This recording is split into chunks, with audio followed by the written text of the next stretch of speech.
ఆసియాలోనే అతిపెద్ద గిరిజన కుంభమేళాగా పేరుగాంచిన మేడారం సమ్మక్క సారలమ్మ మహాజాతర రేపటి నుంచే ప్రారంభం కాబోతుంది. మహాజాతర కోసం తెలంగాణ ప్రభుత్వం సర్వం సిద్ధం చేసింది.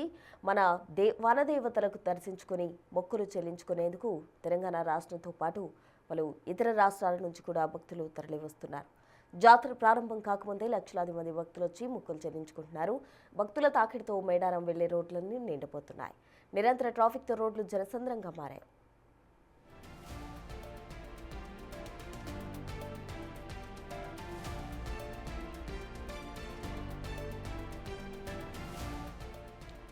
లక్షలాది మంది భక్తుల ఆరోగ్య రక్షణకు వైద్య ఆరోగ్య శాఖ భారీ కార్యాచరణ చేపట్టింది. తాత్కాలికంగా 50 పడకల సూపర్ స్పెషాలిటీ హాస్పిటల్, 30 మెడికల్ క్యాంపులు, 5192 మంది వైద్య సిబ్బందితో పాటు జంపన వాగు వద్ద గజ ఈతగాళ్లు, అగ్నిమాపక శాఖ సిబ్బంది భద్రతా ఏర్పాట్లలో నిమగ్నమయ్యారు.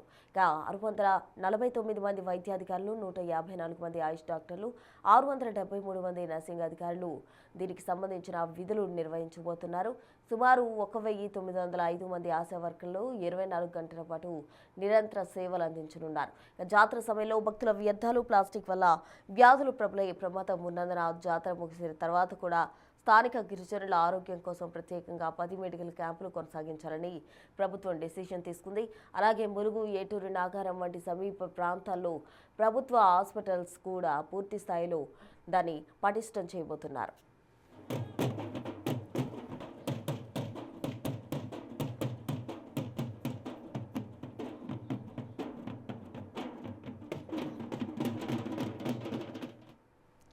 మరోవైపు భక్తులు పుణ్యస్నానాలు ఆచరించే జంపన వాగు వద్ద గట్టి భద్రతా ఏర్పాట్లు చేశారు. ప్రమాదవశాత్తు నీటిలో మునిగిపోయే ఘటనలు నివారించేందుకు 325 మంది గజ ఈతగాళ్లు ఏర్పాటు చేశారు.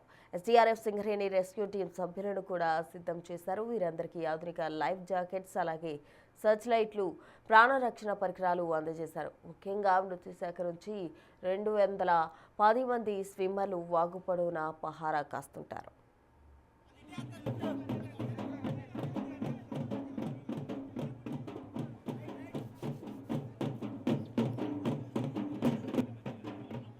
అగ్ని ప్రమాదాలను నివారించేందుకు అగ్నిమాపక శాఖ కూడా భారీగా మోహరించింది. 15 ఫైర్ బ్రిగేడ్స్, అలాగే 12 మెస్ట్ బుల్లెట్స్, 268 మంది సిబ్బంది జాతర ప్రాంగణంలో నిరంతరం నిఘా ఉంచనున్నారు. స్వచ్ఛమైన మంచినీటి సరఫరా, నిరంతర పారిశుద్ధ్య పనులు, గాలి, నీరు కలుషితం కాకుండా పటిష్టమైన చర్యలు తీసుకుంటూ భక్తులకు భరోసా కల్పిస్తోంది తెలంగాణ గవర్నమెంట్.